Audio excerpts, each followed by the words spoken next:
Are you tired of long fantasy series and maybe you want something short and sweet? Or maybe you're tired of overused romantasy tropes with some teenager falling in love with a 1,000-year-old dark elf. Or maybe you want something cozy but not overly sweet.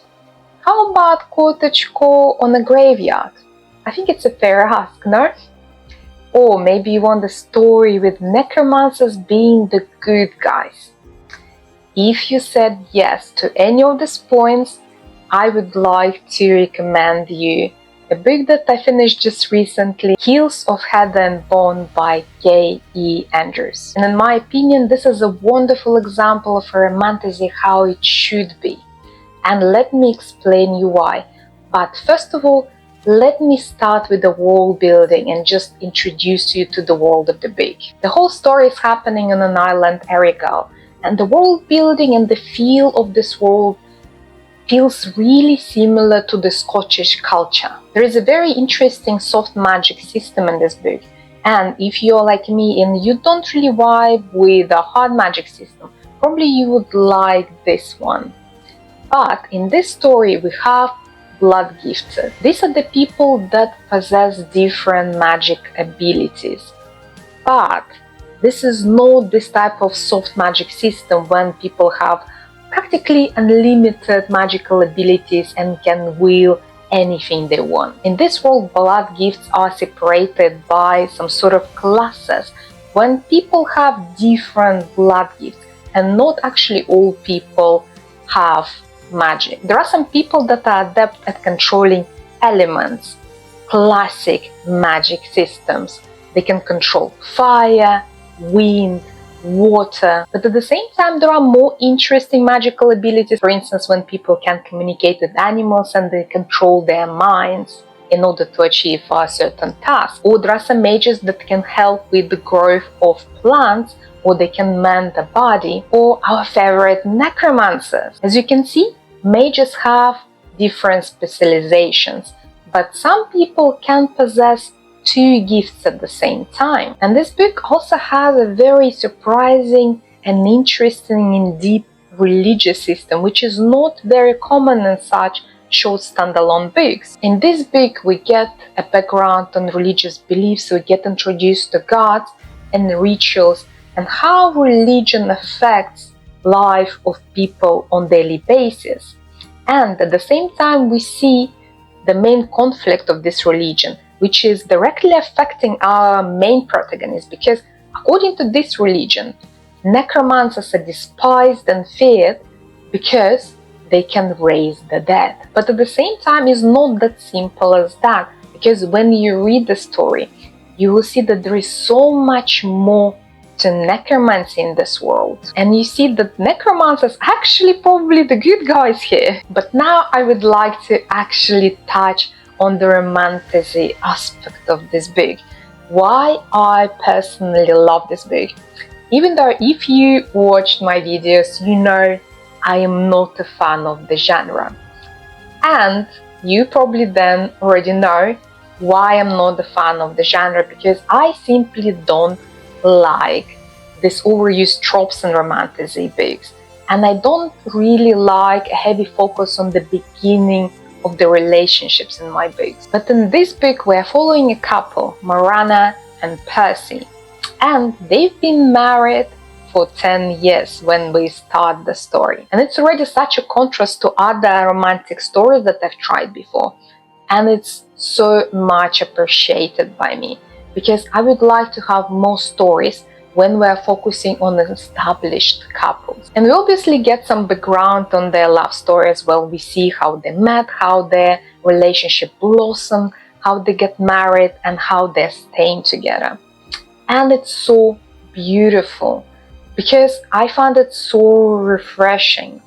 Because I feel many of the authors nowadays find established couples very difficult to portray in the books, because they probably think that they're just boring for the reader. And as a result, we get all this angst in our books when people are just trying to get together and they're just all steamy, but we don't really get the real relationship there.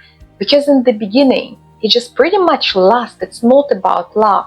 But in this book, we actually get a real couple with all their ups and downs, with their good and bad days, and how they're dealing with it, and how they love and support each other. And another aspect that I absolutely loved about this relationship, because it's very healthy. You see the love and support and the communication that goes into developing and keeping this relationship alive. And in my opinion, it is actually such a breath of fresh air, because in many of the books in romantic genre, you get lots of miscommunication just to keep it exciting when we're wondering, will they, won't they, how they will get together. But here we see amazing example of good communication in relationship. And we see how this loving couple goes through very difficult times and they manage to stay together. And we see this unwavering love and support that they have for each other. And to be honest, only on this point, I would just recommend this book as a couple therapy. But in this book, Marana is a bone weaver, aka necromancer. And because of this fact, she has to hide from local police forces that are continuously searching for necromancers, and they're taking them away, and people never see them again. She had to run away from her home when she was 15 years old, and she's hiding since then. But at some point she met her husband Percy, and we see their relationship. But at the same time we see all the struggles associated with her blood gift, because they have to be on the run. At the same time, Percy is a double blood gifted. He is a flesh mender, which is a healer, and at the same time he is a root sower. Therefore, he has a plant magic. And this loving couple is just trying to build their life. They just want to have a quiet, beautiful life for themselves. But they're not being left alone. And every few years they have to uproot and run away and start somewhere from the scratch. And at some point in the book, they're visited by this local police forces, Philinis. I'm not sure if I pronounced it correctly because I was reading it. I wasn't listening via audiobook. And Marana gets discovered and they have to run away. And throughout the book, we have periods of coziness interrupted by violence when they have to run away and fight for their lives. And I found that a very interesting combination, because during these periods of quiet, it felt like a very cozy book. And it's like wrapping a cozy blanket and sitting next to a fireplace with a mug of tea. It just wraps around you. It felt really, really healing. But at the same time, it's constantly interrupted by these periods of violence when they have to uproot and run away and try to find the way out and try to build their life. So I would say for me it felt something very cozy, but at the same time with the hint of darkness in it, always balancing it actually quite successfully. And I never really felt that it was cozy to the point when it was too sweet, or it was dark to the point that I couldn't really read it and I was upset with the book. As a strong points of the book, I would like to list several things. First of all, it's a standalone book, and I think we need more of them, because usually just absolutely enormous fantasy series, and sometimes we're just tired of them. The writing was absolutely gorgeous, and I personally really enjoyed reading this book. And as already mentioned, the relationship representation was brilliant. And I'm not talking only about the relationship between Marana and Percy. We meet other characters, other side characters in this book, and the relationship between them was really good as well. This book has a very interesting and surprisingly deep world building and magic system for a standalone book, and I really actually enjoyed it. I felt that this amazing cozy atmosphere that the author managed to establish really carried lots of weight of this book as well, because I felt so nice just reading this book. I really enjoyed the time that I spent in this world. At the same time, I felt that the pacing of the book was actually very good as well. As I already mentioned, we have these periods of relative quiet and action. And I think it really helped to drive the book forward without overwhelming you, just giving you some pause and at the same time stimulating you. Even though I felt the ending was a bit maybe rushed, but again, it's my opinion, and probably majority of people really like it. And I think it was quite satisfying at the same time. And the last big positive about this book I would like to mention, that it's an extremely emotionally impactful book. It explores love, grief, depression, relationship between people. And to be honest, it made me cry at least on one occasion when Miranda was interacting with her family. I cried. I couldn't bear it. It was a very emotional moment. And I'm pretty sure you'll feel deeply if you'll try this book. But at the same time, we know that no book is perfect. Maybe only Piranesi. But again, it is my very subjective but correct opinion. Piranesi is perfect. But apart from Piranesi, no book is perfect. And I would like to highlight a few things that didn't really work for me personally. It doesn't mean that they will not work for you.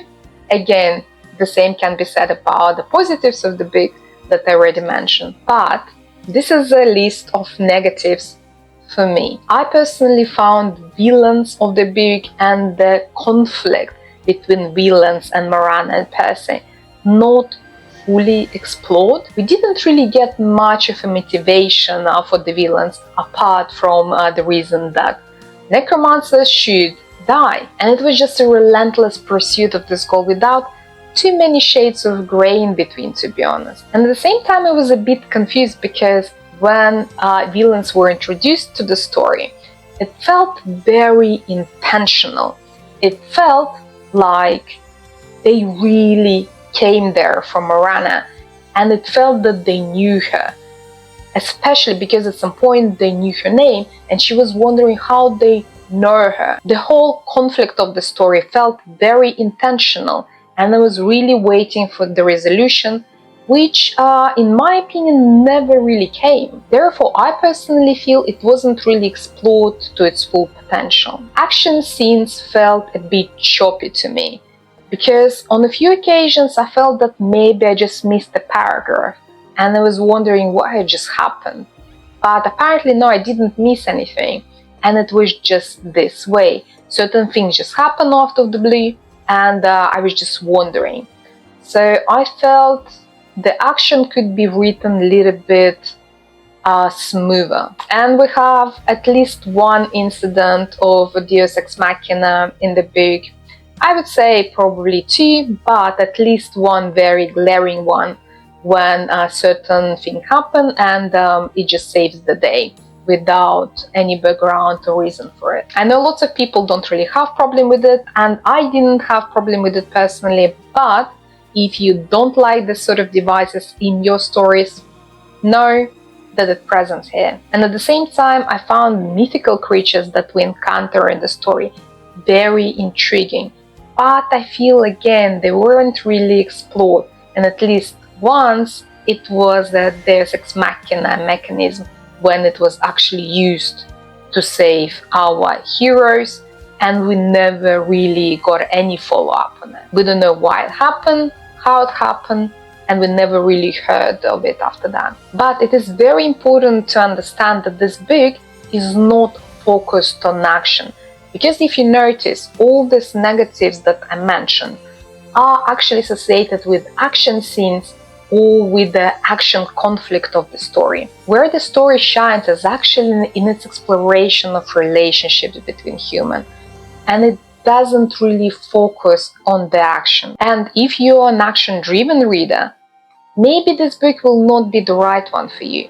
But at the same time, if you're a reader who is hungry for this true, honest, and healthy representation of relationship between people, I would highly recommend this book. It is a gorgeous meditation on love, how to love and how to be loved, and how to grieve, and how death can be a beautiful part of life. On my personal scale, I would say this book is about 4.5 stars out of 5. I would highly recommend it. But at the same time, please remember that it's not a book that is focused primarily on action, and maybe this aspect of the story may feel a little bit unexplored for you. And I wish we had more books like that when we focus on healthy, good relationship with established couples. Let me know if you've already read this book or if it sounds interesting to you.